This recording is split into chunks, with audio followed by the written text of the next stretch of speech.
Kemarin Bapak Haji Ahmad bertanya, bagaimana caranya kita mencapai ma'rifatullah? Kok bertanya mencapainya? Kita dulu pernah ma'rifat ya, pernah kenal Allah. Kan Allah kan menciptakan manusia itu dari tulang punggung Adam, kemudian dimasukkan ke dalam perut ibu, ya kan? Setelah itu kemudian diberi nafsu, nafas. Nafsu itu kan zatul insan, itu nafas. Karena sudah ada nafsu dalam janin itu, ya dia punya keinginan, punya kesukaan, punya hobi. Jadi, dan berbeda. Bayi, resus darahnya berbeda dengan ibunya kok. Betul nggak? Ibunya O, anaknya AB. Kenapa tidak bercampur? Dua makhluk yang berbeda.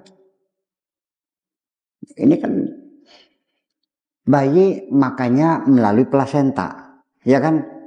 Dari makanan ibunya. Bayi sendiri punya kesukaan sendiri. Sudah punya nafsu sendiri, kedoyanan sendiri. Sering nggak ibu hamil kadang-kadang ingin makan yang aneh-aneh? Yang biasanya nggak seneng mangga muda, pentil, oh jadinya gitu. Yang biasanya nggak ambil pentil. Iya. Ketika ibu makan sesuatu keinginan dia, bayinya nggak mau, muntah dia ibunya tuh.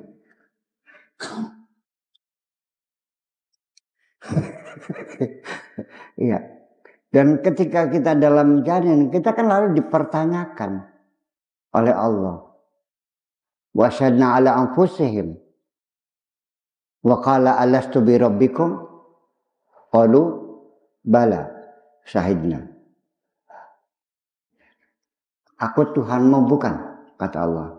Ketika kamu dalam perut ibumu dan kamu mengatakan ya, kami menyaksikan engkau Tuhan kamu. Berarti kamu sudah kenal. Saya jawab itu ya. Saya jawab. Masuk ya, masuk. Iya, dan jangan juga mimpi. Ada impian. Mimpi macam-macam. Malah hidup. Nah, itulah dalam plasenta itu, khusus yang menghubungkan itu ada batasan tertentu yang memisahkan antara darah janin dan darah ibu.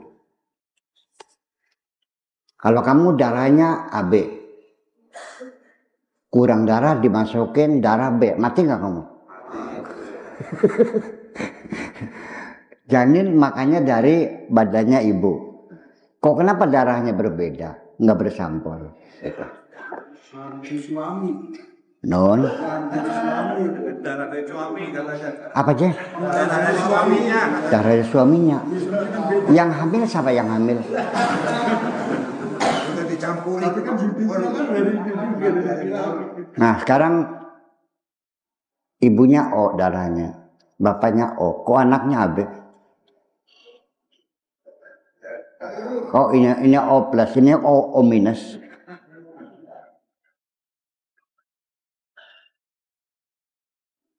Bayi makanya dari badannya ibu atau dari badannya bapak bayi ini?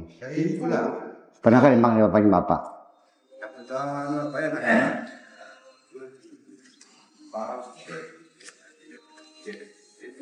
Ya, betul. Barangnya masih jin ke. Dudu beli kenal Gusti Allah syaratnya. Lagi linglung sirane. Iya. Asli mau kenal dia dari awal sudah. Iya. Ya kalau orang linglung, ya orang kebentur naik motornya nabrak batu, kepalanya bentur batu DMC, terjadi neuro receivernya terputus, Kamu lupa segala-galanya kok. Iya. Iya. Jadi statusnya kita ini dalam keadaan linglung. Nah, supaya receivernya nyambung lagi mana? Ya diobati kan gitu. Ada namanya ulama salihin, ada ambiya, ada mursalin, ada aulia, kan gitu. Ada ya ada berapa? Kadang-kadang perlu dengan shock terapi juga kok. Yes, benar. Iya, dioperasi, disuntik, diobatin alat. Setelah nyambung sih, oh bulat betul ohnya. Oh, I know. I understood, paham sekarang. Baru sekarang. Ya tapi kapan?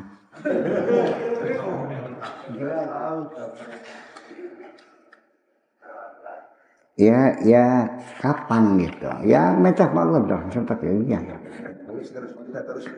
Iya meta. Dan sekali lagi itu makanya. Jadi gini. Terlalu banyak pikiran-pikiran negatif yang berjibun di dalam otakmu itu. Iya, keputusasaan, dendam, kebencian, kegelisahan, ketakutan, kecemasan, sagudang itu berkumpul dalam otakmu sendiri. Dibersihkan itu semuanya. Makanya harus ada pencucian otak. Ya, namanya brainwash. Iya. Ya. Makanya perlu khalwat di hutan, perlu istighosa, perlu bangun tengah malam. Ya. Perlu puasa. Cuma ya gitu, para ahli syariatnya, para fuqaha ini ngerimpen kadang-kadang.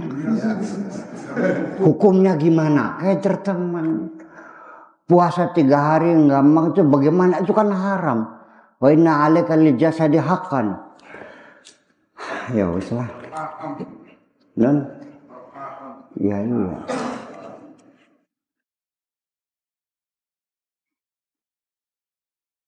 Nanti sholat Jumatnya di mana? Itu kan haram. Ya Allah ya Rabbi. Bagaimana hukumnya? 3 hari 3 malam tidak makan tidak minum itu kan haram. Itu kata fuqahanya begitu sih. Sampai tekan HP kalau ditakoni hukumnya apa coba? Ketika ini HP-nya ada Al-Quran ya kan? Non?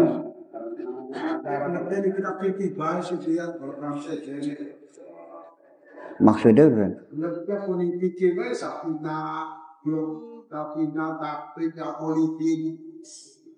Yang sapinya malangkah hukum HP itu. Di sapinya ada hukum HP. Ya, itulah yang jadi persoalan. Iya. Jadi ketika kita ingin melatih ya melakukan brainwash itu sendiri ya hambatannya ya semacam itu. Kalau saya kok jahil temen sih badan-badannya dewek urusan apa sih Ran? Ya kalau dia mampu nggak ada masalah. Dan juga kalau mau, kalau enggak juga ada masalah. Beginilah standarnya Mbak. Udah gini aja. Kalau Anda berpegang pada syariat, benar, haram tidak diterjang. Kan begitu? Perintah dilaksanakan. Semua apa saja. Selesai. Insya Allah kamu selamat kok. Nggak ada masalah. Iya kan? Tapi hanya saja kan dalam melaksanakan tugas itu ini kan sangat melelahkan.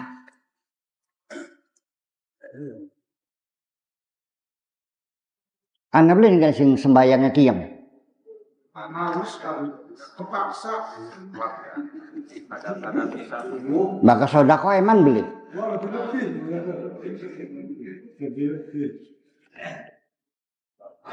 Iya, jadi semuanya itu dilakukan dengan ya sambil diseret kakinya. Iya kan kita. Jadi artinya yang mana? Ya nurut mah nurut.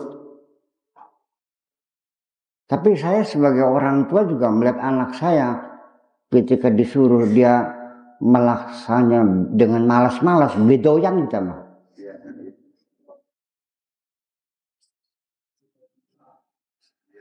Nah, ngepel. Saya suruh anak perempuan saya suruh ngepel. Menurut. Tapi ngepelnya kesrot. Beli doyan, beli. Kok misalnya. Terus mulai hari ini aku tidak nyuruh kamu lagi ngepel. Sudah, saya bisa bayar pembantu. Sudah. Apa dikiranya orang yang melaksanakan tugas dengan malas-malas itu suka, majikannya senang lihatnya? Tidak. Jadi kesalahan. Iya kan? Nah ini dengan rasa, ketika kita dengan rasa, akhirnya kita bisa mengungkap betapa kelemahan kita, berapa kekurangan kita, betapa kesalahan kita. Kalau kita otaknya pakai fikih saja, engkau bener ke sih? Iya, karena akan berpegang. Pakai celana komprang. Yang penting lutut sampai pusar tertutup. Sahkan sholatnya. Ya udah fikih itu kan seperti itu. Diterima kan? Ya pasti diterima kan gitu ya. Udah silakan. Udah seperti itu. Terus semuanya gimana? Jadi ya sekali lagi, tetapi mereka selalu beragama dengan menggunakan logika. Sepenting iya. Tapi ketika saya ajak secara rasional, menolak juga. Ya agama jangan terlalu rasional banget sih katanya. Jadi setengah-setengah begitu.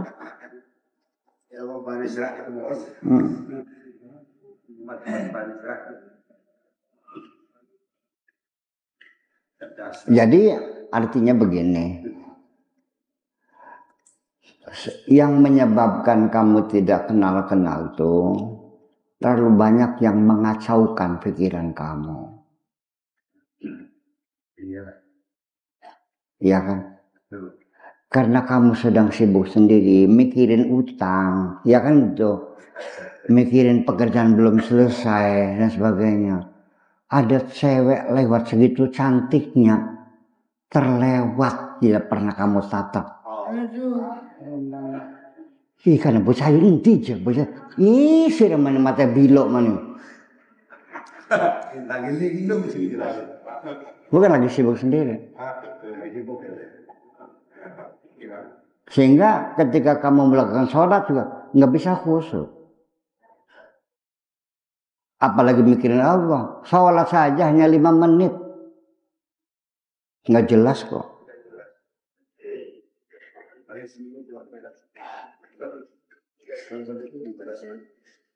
Iya, bisa. Kayak senggot, jengat-jengit. Telu tapapat.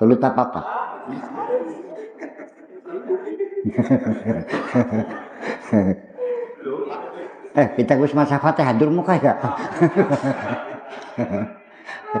Sehari-hari, karena pikiran kamu sibuk. Mikirkan utang, mikirin toko, mikirin kerjaan.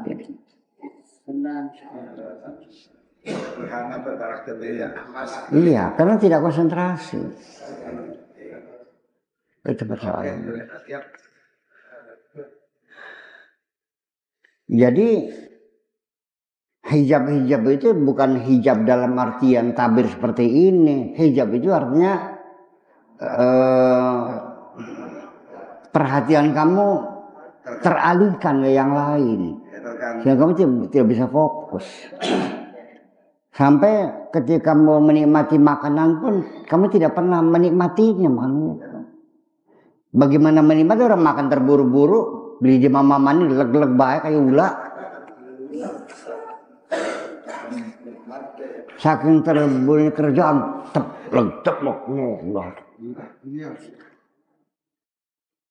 Ya ucapnya makanlah, dinikmati, diputar lidahmu itu, putar. Iya, dinikmati. Enggak kan? Makan tidak dinikmati, berpelukan dengan istri juga tidak dinikmati. Bukan pikiran mentis ya. Deleng rapi plangap longo jerabe. Lagi mikir apa sih Ran itu? Si Pripen.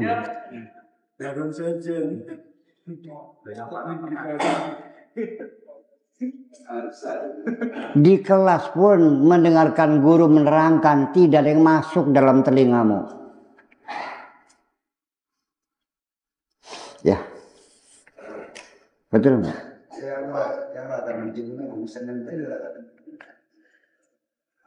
Iya. Dan apa yang saya katakan, yang masuk dalam telingamu tidak 100% kok. Ada yang lewat. Di tengah kamu ngaji, pikiranmu masih terbang kemana-mana kok. Kecuali rekaman ini nih. Rekaman semua. Nah, ya itulah. Jadi apa namanya, bahwa masih banyak rahasia yang terdapat di dalam diri kita ini. Kita masih belum paham tentang nafsu kita. An-nafsu artinya zatuka, zatmu itu adalah nafsu. Wal jasad huwa markabuka, jasadmu adalah kendaraanmu. Dan ruh itu energimu. Iya. Jasadmu hancur, nafsumu tidak, tetap ada. Dan tidak akan pernah mati. Ya. Ketika jasadmu dibikin lagi, ya nafsu itu juga yang dimasukkan. Rohnya itu juga sama. Ya, ganti casing aja. Iya. Seperti itu. Makanya ya kita masih sadar diri lah, gitu gimana sih. Kita ini nggak sendirian, ada yang ngontrol segala macam. Kadang-kadang yang ingin makan kan nafsumu, yang ingin kawin kan, yang ingin pintar kan nafsumu, yang ingin bener kan nafsumu, yang ingin jahat kan nafsumu, yang tenang ya nafsumu, nafsu mutmainnah, yang tukang marah-marah ya nafsumu, nafsul amarah. Yang tukang menegur, mengejek, mencaci maki ya nafsumu, nafsu lawama. Terus siapa?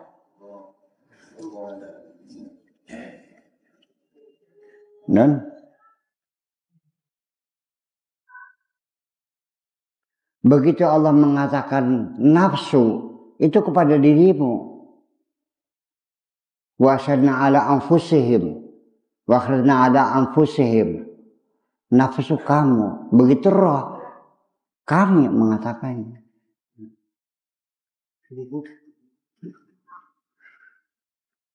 Iya, paham ya kan?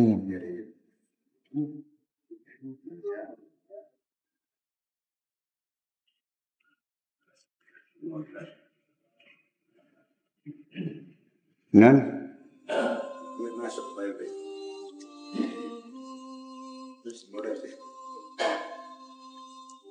Wa idza sawaitu wa nafakhtu fihi min ruhi, bukan min ruhihi, min ruhi.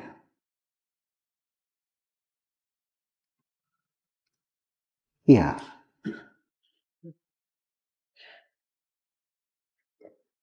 Ya, fatamma sadara basyaran sawiya. Ya, dan ruh itu selalu ruh kami, ruhku, min ruhina.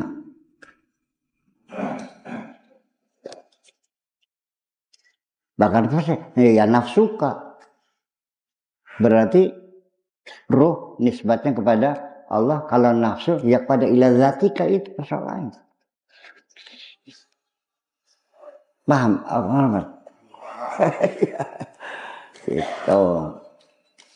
Dan ketika nafsu mau berbuat kejahatan, rohmu juga terluka. Iya. Dan jasadmu juga sama, mendapat beban. Iya, memikul beban itu. Orang yang banyak dosa, bekerja malas, menghadapi persoalan tidak pernah muncul pikiran ada inovasi. Iya, tidak bisa mencari solusi. Iya. Nah sekarang jujur, kamu merasa jadi orang Islam merasa paling hebat kan? Karena firman Tuhan kan?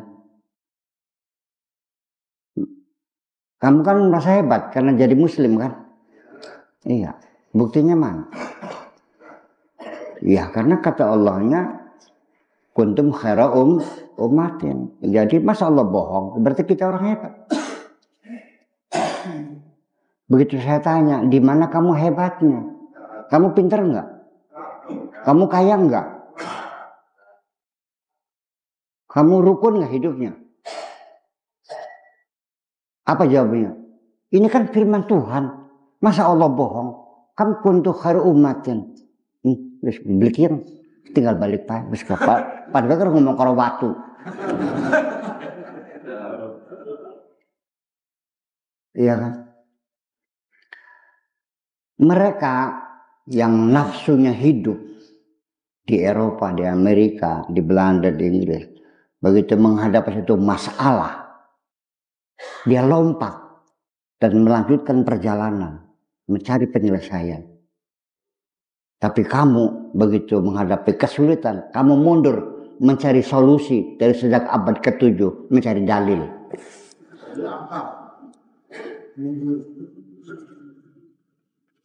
Iya belian.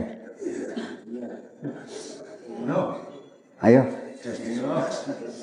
Ujungnya mana dalilnya? Ya Allah ya Rabbi. Semua itu memang perlu dalil.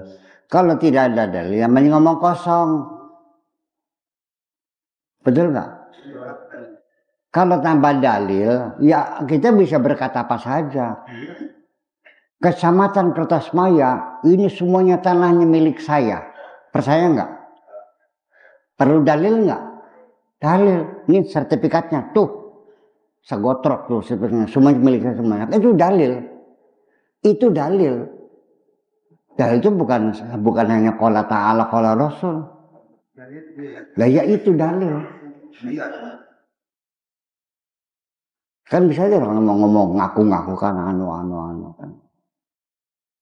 Iya, nah ini orang Islam ini banyak yang ngaku tapi nggak ada dalilnya. Dalilnya namanya hanya dalil nakli. Dalil nakli itu namanya, itu bukan argumen, itu namanya dokumen.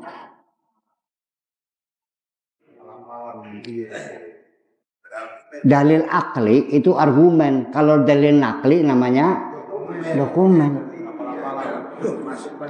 Begitu disuruh baca dokumennya, bacanya salah lagi. Mubtada nggak jelas, khabar nggak jelas.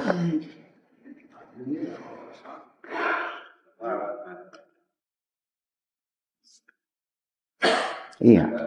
Nah itulah makanya jadi diulang-ulang kembali, jadi salah siapa.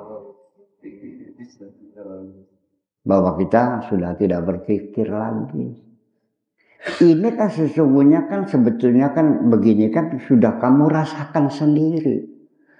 Ini nih yang kita kaji ini kan ngaji rasa. Betul. Betul kan?